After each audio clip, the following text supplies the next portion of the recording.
2026년 1월 3일 새벽 2시, 당신이 잠들어 있던 그 시각, 지구 반대편 베네수엘라에서는 역사가 뒤집혔습니다.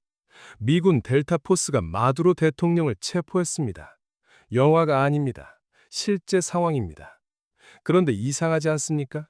세계 최대 산유국 대통령이 잡혔는데 국제 유가는 고작 57달러에서 멈춰 있습니다. 코스피는 4,309포인트, 역대 최고치를 찍으며 축포를 퍼뜨리고 있습니다. 지금 이 평온함이 정상이라고 생각하십니까? 착각하지 마세요. 이것은 태풍이 오기 직전에 소름 끼치는 고요함입니다. 당신의 자산이 안전하다고 믿는 지금 이 순간에도 거대한 경제 도미노는 이미 넘어지기 시작했습니다. 오늘 저는 여러분께 환율, 유가, 물가라는 3단계 도미노가 어떻게 당신의 통장을 덮칠지 경고하러 왔습니다. 정부는 괜찮다고 말할 겁니다. 언론은 곧 안정될 거라고 떠들 겁니다. 하지만 그 말을 믿고 가만히 있다가는 앉은 자리에서 벼락거지가 되는 꼴을 면치 못할 것입니다. 오늘 이야기를 끝까지 듣고 나면 당신이 지금 당장 은행 어플을 켜서 무엇을 해야 할지, 주식 계좌에서 어떤 종목을 팔아야 할지 명확히 알게 될 것입니다.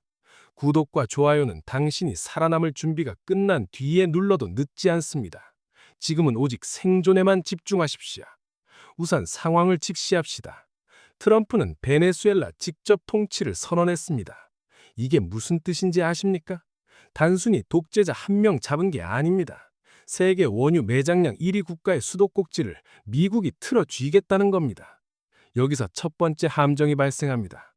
바로 중국입니다. 베네수엘라 원유의 80%는 중국이 가져가고 있었습니다. 그런데 하루아침에 이 공급선이 끊겼습니다. 굶주린 용이 된 중국은 어디로 갈까요? 맞습니다. 중동과 러시아로 눈을 돌립니다. 문제는 거기가 바로 우리나라가 기름을 사오는 곳이라는 겁니다. 이게 핵심입니다. 우리는 베네수엘라에서 기름 한 방울 안 사지만 중국과 같은 공급처에서 피 터지는 경쟁을 해야 합니다. 수요는 그대로인데 공급 경쟁이 붙는다? 가격은 당연히 폭등합니다. 이것이 바로 첫 번째 도미노, 환율 쇼크의 시작입니다. 원달러 환율 1,440원. 이게 끝일까요? 작년 12월 1,480원의 공포를 기억하십니까? 중국과 러시아가 미국에 반발하며 세계가 신냉전으로 쪼개지고 있습니다. 불안감을 느낀 외국인 투자자들은 한국 주식을 던지고 안전한 달러로 도망갑니다. 환율이 1,450원을 넘어 1,500원을 향해 질주하는 시나리오, 더 이상 상상이 아닙니다. 환율이 오르면 당신의 삶은 어떻게 될까요? 40대 가장 박비상 씨를 예로 들어보겠습니다. 그는 연봉 6천만 원의 평범한 직장인입니다. 미국 유학 중인 딸의 학비가 작년엔 6,750만 원이었는데 환율 변동만으로 올해 7,250만 원이 됩니다. 앉아서 500만 원이 증발한 겁니다. 박비상 씨는 생각합니다. 나는 유학생 자녀 없으니 괜찮아. 과연 그럴까요? 두 번째 도미노, 유가가 당신의 목을 조여옵니다. 현재 국제유가 57달러, 공급 과잉 덕분에 싸게 유지되고 있었습니다. 하지만 베네수엘라발 공급 충격은 이 균형을 단숨에 깨뜨릴 겁니다. 전문가들은 유가가 배럴당 5달러만 올라도 국내 휘발유 가격은 리터당 100원 이상 뛴다고 분석합니다. 현재 1,750원인 휘발유가 순식간에 1,850원, 1,900원을 돌파합니다.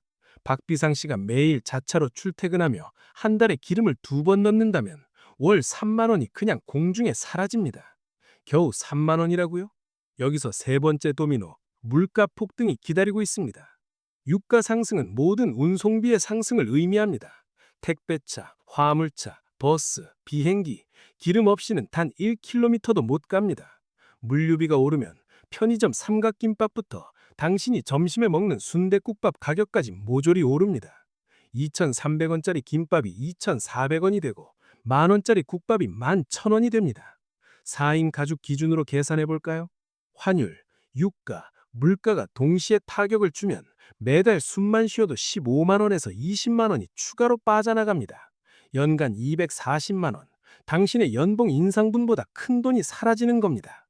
이것이 바로 통계청 자료에는 나오지 않는 체감 물가의 공포입니다. 정부는 물가 상승률 2%대를 말하겠지만 당신의 지갑 속 물가는 이미 10% 이상 폭등하고 있는 셈입니다. 자, 그렇다면 우리는 앞으로 닥칠 미래를 어떻게 대비해야 할까요? 시나리오는 세 가지입니다. 첫째, 시나리오 A, 빠른 안정. 마두로 잔당이 투항하고 시장이 안정되는 경우입니다. 유가는 55달러 선, 환율은 1410원 초반, 코스피는 4500을 뚫을 겁니다. 가장 희망적이지만 안타깝게도 확률은 낮습니다. 독재 정권의 뿌리가 생각보다 깊기 때문입니다. 둘째, 시나리오 B, 지루한 대치. 저는 이 확률을 65% 이상으로 봅니다. 마두로파와 야권, 그리고 미국이 몇 달간 지지부진하게 싸우는 겁니다. 유가는 60에서 70달러 박스권, 환율은 1440원에서 1480원을 널뛰게 할 겁니다. 이때가 가장 위험합니다. 냄비 속 개구리처럼 서서히 죽어가니까요. 셋째, 내전 격화, 최악입니다. 유전이 폭발되고 유가가 80달러를 돌파합니다. 환율은 1,500원을 뚫고 코스피는 3,800으로 곤두박질합니다. 스태그플레이션의 지옥이 열리는 겁니다. 우리는 이 최악의 상황까지 염두에 두고 전략을 짜야 합니다. 지금부터 펜을 들고 받아 적으십시오. 당신의 계좌를 지킬 구체적인 행동 강령입니다. 첫째, 환율 1,480원을 기억하십시오. 이 선이 뚫리면 본격적인 방어전입니다. 지금 당장 여유 자금의 일부를 달러 자산으로 확보해 두십시오. 단 1,500원 근처에선 한국은행이 개입하니 추격 매수는 금물입니다. 둘째, 유가 70달러가 신호탄입니다. 국제 유가가 이 선을 넘으면 당신의 소비 습관을 즉시 바꿔야 합니다. 자차 대신 대중교통을 이용하고 불필요한 외출을 줄이세요. 주식 포트폴리오도 점검하셔야 합니다. 유가 상승에 취약한 항공주, 물류주는 비중을 줄이고 정유, 조선, 방산주를 눈여겨보십시오. 셋째, 뉴스의 키워드를 감시하십시오. 내전 격화, 원유 생산 중단, 환율 1,500원 돌파. 이 단어들이 헤드라인에 뜨면 그때는 정말 비상 상황입니다. 미리 현금을 확보하고 바짝 엎드려야 합니다. 1997년 IMF, 2008년 금융위기, 살아남은 자들은 모두 위기 전에 움직였습니다. 미국 시카고 선물거래소는 이미 작년 말 금 선물 증거금을 인상해 금값을 눌러놨습니다. 트럼프 정부도 전략 비축류 방출 카드를 만지작거립니다.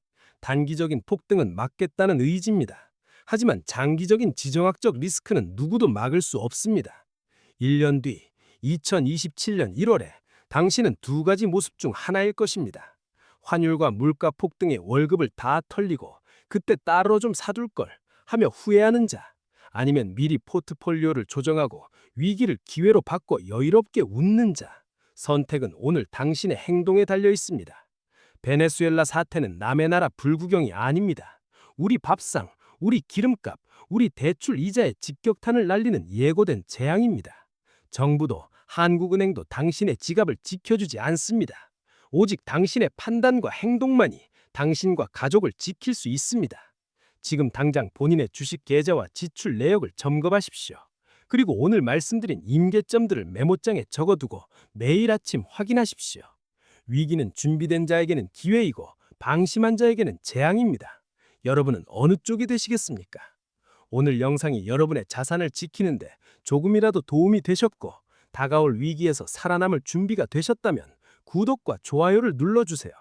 또한 댓글에 나는 2026년 위기를 기회로 바꾼다 라고 선언해 주십시오. 여러분의 다짐이 현실이 될 것입니다. 오늘 경제의 속성은 여기까지입니다.